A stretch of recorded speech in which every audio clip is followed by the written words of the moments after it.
میراتی سەردەش عوسمان، تیرۆری سەردەش عوسمان دوای 11 ساڵ چی گۆڕ.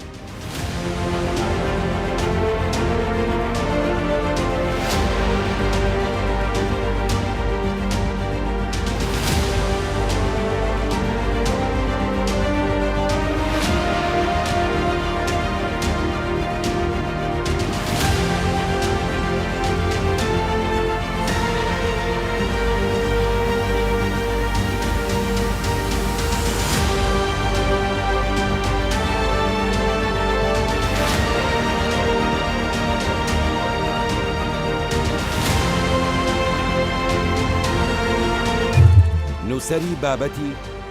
من عاشقی کچەکەی بارزانیم دوای مەرجی بووە ڕچەشکێنی ڕەخنەگرتن لە خێزانی بارزانیەکان و دەرگایەکی نوێی کردەوە بۆ ئەوەی ئەو خێزانە شکۆیان وەک پێشتر نەمێنێت و بە زمانێکی سادە کەم و کورتی و خراپەکاریەکانیان ئاشکرا بکرد. پێش ساڵی 2010 ڕەخنەگرتن لە پارتی زۆر مەترسیدار نەبوو، بەڵام ڕەخنەگرتن لە خێزانی بارزانیەکان مەترسیدار بوو. بۆیە هەر کەسێک لە هەولێرەوە بیویستایە ڕەخنە لەو خێزانە بگرێت ناچار بوو ناوی خوازراو بەکاربهێنێت. کەو دەمەش سەردەمی سەرەتای گەشەی مەیدیای ئەلکترۆنی بوو،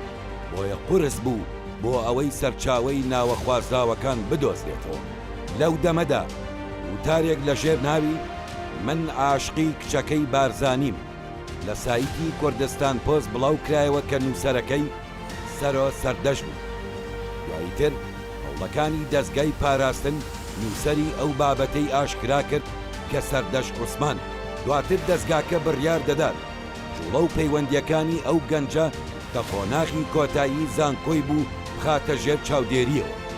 لە کۆتاییدا لە ڕۆژی 4 ئایاری 2010 لەبەردەم زانکۆ لە هەولێر بە زۆر دەخرێتە ناو ئۆتۆمبیلێکەوە و لەلایەن تیمێکی بکوژی شارەزاوە دوو فیشەک دەنرێت بەناو دەمیەوە و دەرمەکەی لە نزیک شاری مووسڵ فرێ دەدرێت.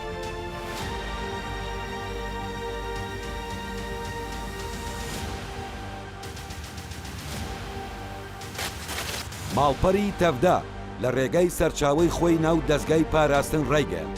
ئەرکی چاودێریکردنی سەردەش بە کەسێک سپێدرا بوو کە ناوی بەهادین بووە و پێش ئەو کاری لە شاری بەغداد کاری بۆ دەستگاکە کردووە. لە راپۆرتەکەیدا بۆ سەروی خۆی وتوێتی کە سەردەشت تەنیا لە ماڵەوە بۆ زانکۆ هاتوچۆ دەکات و باشترین شوێن بۆ ئەوەی بتوانرێت تایدا ڕوبەڕووی ببنەوە بەردەم زانکۆیە. دوای ئەوەی سەردەشت تیرۆر کرا چەندین پەرلەمانتار و کەسایەتی سۆر بوون لەسەر ئەوەی کە پارتی تاوانبارە،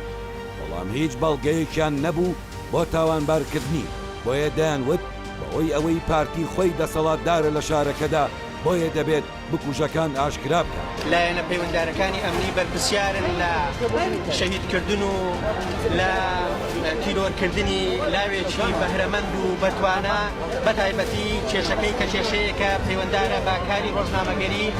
قەزیەیە کە پەیوەنددارە بە شەید سەردەشت تەنها لە چارچەوەی قوتابی بوون بچووک نەکرێتەوە، بەڵکو شەید سەردەشت لەسەر ئەو بنەمایە تیرۆر کراوە کە کەسێکی ڕۆژنامەنووس بەوە دڵنیاتان دەکەمەوە ئەگەر لەسەر کردەی ڕۆژنامەنووسی وە بیاری خۆی وەوتنی ڕاستیەکان نەبوایە شەید سەردەشت هیچ کات ڕۆژ ڕۆژی 4 لە بەردەم کۆلیژیات دەبیات لە زانکۆی سەلاحەدین تیرۆر نەدەکرا.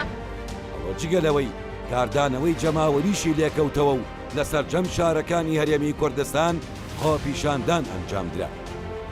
دوای کاردانەوەکان مەسرور بارزانی لە کۆبوونەوەیەکدا لەگەڵ بەرپرسەکانی پاراستن کە خۆی سەرکردایەتی دەکرد داوای چۆنیەتی وەڵامدانەوەی ئەو ڕەخنانە دەکات کە لەبارەی دۆسیەکەوە ئاڕاستەیان دەکرێت. لەو کۆبوونەوەیەدا بیرۆکەی پەیوەندی سەردەشت بە ڕێکخراوە ئیسلامیەکانەوە دەخرێتە ڕوو ڕاستەوخۆ سەرۆکی پاراستن بە گونجاوترین بیرۆکەی دەزانێت. دوای ئەوە کوردێکی مووسڵ بە ناوی هیشام مەحموود ئیسماعیل لەسەر شاشەی کەناڵی کوردستان TV وەک تاوانبار دەرکەوت وتی داخلی شرکت بوم تلفن رو اموریم کرد اموریم هات وتی وەرە خوا لە تەکسی ئێستا هاتم خوارێ اموریم هات بە سیارە خۆ ئۆپەرێکی هێکتەر ئەمونی برد لۆ ئەمانەتەکەی چوومان گوتم چییە؟ گوتی سەدەبینی دەزانی چییە؟ ڕۆیشتمان ئەمونی بردە مەنتەقەیەکی چووە دۆرمەدۆری هەموو ئاخ بوو هاتمانە خوای ناو سیارەی سوهەیب دوو عەرەبیش لەوێ دەرێ سوهەیب پێم گوت ئەوە ئەمانەتی ڕاست دەبەی دەبێت مووسڵ بدای ئەبوو ئەحمەد گوتم باشە ئەبوو مریەمش لەگەڵ ئەمەش چۆن وێن دەرێت ناو سیارێکی بوو نایکەیە هۆندای دۆرمە دۆری هەموو پلێت بوو بەس جا پێش و پاش پێ کوشتنی پشتەوە هیچ پێوەنە بەس دوو کشم پێشەوە ئەمەش ڕاستە بۆ مریەم مسوار کرد لەگەڵ خۆم پێش لە تەنیشتی خۆم سارەکەم هاژێت بەری باشۆم ساحب کردرا کوڕە تەماشام کرد کوڕەکە گرێیاندایە لاقیان بەچوو گرێدا دەستیانی بە پەڕۆ گرێدا چادرێکی سارایش بەسەردادا ئەمەش چادرەکەم هەرکردیتم کوڕەکە دەویش گرێدرا بۆ بەرزقایی قسەم نەکرد لەگەڵی بەزیتم پەنتەڕۆنە کابۆی شین لەبەری حزامێک سپی وەندرێکی سۆر لەبەری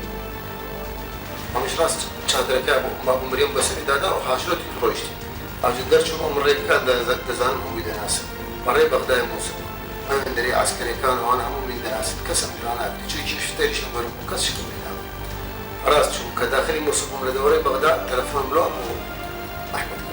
گوتی وا من وەرە حەیتساری ئەمەش ڕاست هاژرەت بوو لە حەیتساری گەشتمە حەیتسار تەلەفۆن بڵاو بۆ ئەحمەد کرد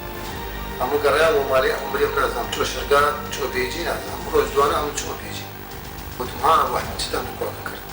وتی وەڵا کوڕەکەمان کوشت لۆ کوشتان وتی وعدی پێماندا بوو وعدە خۆی نەدەیان دەجێت کوشتمان دوێتمان فەوزا لە هەولێری چاکەین و بەلبلە و ئۆسە و ئەو تشتان دوای سەردەشت ئیتر میدیای ئەلکترۆنی فراوان بوو کۆنتڕۆڵی تەنها لە دەست حزبەکان نەمایەوە زمانی ڕەخنە لە خێزانی بارزانیەکان زیاتر پەرەیسەند بۆیە دوای سەردەشت بە سەدان کەس مانشێتی من ئاشقی کچەکەی بارزانمی بەکارهێنایەوە